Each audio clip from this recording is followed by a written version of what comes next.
கார்த்திக் சுப்புராஜோட முந்தைய படங்களான ஜிகர்தாண்டா 1 மாதிரியும் ஜிகர்தாண்டா XX மாதிரியும் நிறைய ரெஃபரன்ஸ் சீன்ஸ்லாம் இருந்தது. அதில் ஒரு சிலதை நான் சொல்கிறேன். ஜிகர்தாண்டா XXல ராகவா லாரன்ஸ் அப்படி சண்டை போட்டுக்கிட்டு சுற்றிட்டு இருப்பார். அவர் காட்டுக்கு போவார்.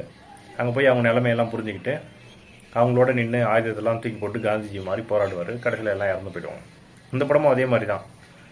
சூர்யா ஒரு நிலைமைக்காக அந்தமான் போகிற மாதிரி ஒரு சுச்சுவேஷன் க்ரியேட் ஆகுது. அங்கே போன உடனே அங்கே இருக்கிற மக்களோட நிலைமையெல்லாம் புரிஞ்சுக்கிறாரு. அந்த மக்களை நாமளும் ஒரு ஆள் முக்கியமானவன் அப்படின்றத புரிஞ்சுக்கிட்டு அவங்களுக்காக நிற்கிறார். அதில் காந்திஜி மாதிரி நிற்பார், இதில் புத்தர் மாதிரி நிற்கிறாரு அப்படின்ற மாதிரி ஒரு சில ரெஃபரன்ஸ்லாம் வச்சுருந்தார். அது இதுவும் கிட்டத்தட்ட சிமிலராக அதே பேஸில் தான் ட்ராவல் பண்ணுற மாதிரி இருந்தது.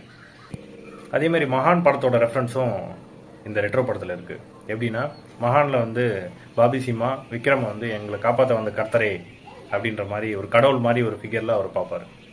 இந்த படத்துலையும் அங்கே இருக்க மக்கள்லாம் சூர்யா எங்களை காப்பாற்ற வந்த கடவுளே அப்படின்னு அவர் முன்னாடி மண்டிட்டு வேண்டுவாங்க.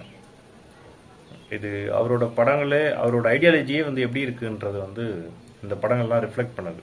அந்த ஸ்பேஸ்குள்ளாரே அவர் இயங்குறாரு அவரோட படங்கள் ஃபுல்லாக.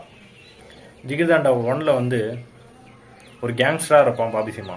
அவனுக்கு சுட்டு போட்டாலும் நடிப்பே வராது. அவனை நடிக்க வைக்கணுன்ற ஒரு சவால் இருக்குது. அதனால் இன்ட்ரெஸ்டிங்காக எங்கேஜிங்காக சீன் கொண்டு போவாங்க. அதே மாதிரி இப்போ இந்த ரெட்ரோ படத்தில் சூர்யா ஒரு கேங்ஸ்டர் மாதிரி தான், ஒரு ரவுடி தான். அவருக்கு சிரிப்பே வராது. அவர் சிரிக்க வைக்கிறதுக்காக அவர் முயற்சிக்கிறாருன்ற மாதிரி ஒரு எங்கேஜிங்காக ட்ரை பண்ணியிருக்கு.